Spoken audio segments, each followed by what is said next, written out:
Bonsoir à tous et bienvenue à Perspective. C'était aujourd'hui le deuxième jour de la rencontre sur les abus sexuels dans l'Église. Au Vatican, ils sont plus de 300 réunis pendant 4 jours avec le pape François. Ce sont les présidents de conférences épiscopales, prêtres, religieux et religieuses et laïcs, et quelques victimes d'abus sont présentes pour témoigner. Aujourd'hui, à l'occasion de la fête de la chaire de Saint-Pierre, le père Federico Lombardi, jésuite et modérateur de la rencontre, a rappelé que l'Église du monde entier prie pour les intentions du Saint-Père. Il a de plus adressé au pape des vœux de la part de toute la curie et des évêques présents. Chaque jour, 3 discours sont prononcés et diffusés en direct. Hier, les réflexions étaient centrées sur le thème de la responsabilité et demain, ils seront sur la transparence. Aujourd'hui, les discours traitaient de la nécessité des membres du clergé à rendre des comptes. Le premier intervenant était le cardinal Oswald Gracias, archevêque de Mumbai en Inde.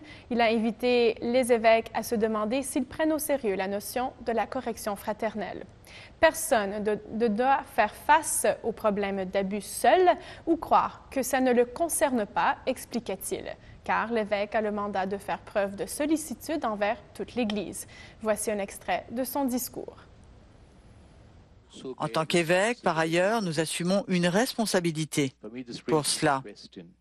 Pour moi, ceci soulève une question.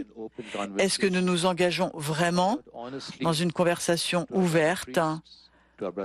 Le faisons-nous remarquer honnêtement à nos frères évêques ou prêtres quand nous remarquons un comportement problématique chez eux? Nous devons cultiver une culture de la correction fraternelle qui permet cela sans s'offenser les uns les autres et même en même temps, il faut reconnaître la critique d'un frère comme une opportunité pour mieux remplir nos tâches. Ensuite, et c'est étroitement lié au point que je venais d'évoquer, il y a la volonté d'admettre personnellement des erreurs les uns aux autres, demander de l'aide sans ressentir le besoin de maintenir la prétention de la perfection propre. Avons-nous vraiment le genre de relation fraternelle où, dans de tels cas, où nous n'avons pas à nous soucier de nous nuire à nous-mêmes, tout simplement parce que nous montrons notre faiblesse? Avons-nous l'humilité d'agir ainsi? Pour le cardinal Blaise Cupich de Chicago, qui a présenté en deuxième, il a souligné l'importance de la collaboration entre évêques et suivant un modèle synodal, en incluant des laïcs. Il a rappelé que la dernière année nous a montré que nous avons échoué systématiquement à responsabiliser tous les rangs du clergé, signe d'une grande faiblesse, dit-il. Écoutez cet extrait de son allocution. Le pape François nous a rappelé dans une allocution à la congrégation des évêques, personne ne peut tout avoir en main. Chacun pose avec humilité et honnêteté et à sa manière sa propre pierre à l'édifice ou plutôt sa propre tesselle dans une mosaïque qui appartient à Dieu. En d'autres termes, la responsabilisation au sein du collège des évêques signée par la synodalité peut être façonnée de sorte à devenir un réseau sûr d'orientation, une grâce, un appui qui ne laisse pas le dirigeant tout seul, perdu dans des situations difficiles, qui se fierait à la fausse impression que c'est au Saint-Siège qu'il appartient de trouver toutes les réponses.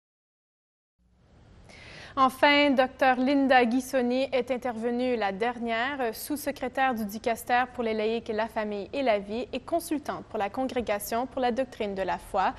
Elle a suggéré que l'évêque doit pouvoir rendre compte à quelqu'un qu'il devrait être soumis à une évaluation. C'était la réflexion qu'elle proposait aux évêques. La voici dans ses propres mots lors de son intervention. Prévoir une procédure ordinaire de vérification ne doit pas être compris comme une méfiance à l'égard du supérieur ou de l'évêque. Il faut la voir plutôt comme une aide qui permet de probablement tirer bien au clair, principalement pour soi-même, et au meilleur moment, c'est-à-dire lorsque tous les éléments sont clairs et présents, tirer au clair donc les raisons qui motivent tel ou tel acte selon qu'il a été accompli accompli ou omis. Et dire que même l'évêque doit toujours rendre compte de son action à quelqu'un, ça ne veut pas dire simplement le soumettre à un contrôle ou le recouvrir d'une méfiance a priori, mais bien au contraire, c'est l'engager dans la dynamique de la communion ecclésiale où tous les membres agissent de manière coordonnée en fonction de leurs propres charismes et ministères. La rencontre se poursuit jusqu'à dimanche. Visitez notre site web pour l'horaire de diffusion des prochaines présentations et suivre la messe de clôture ce dimanche. Voilà, c'est tout pour aujourd'hui. Merci d'être avec nous et à la prochaine.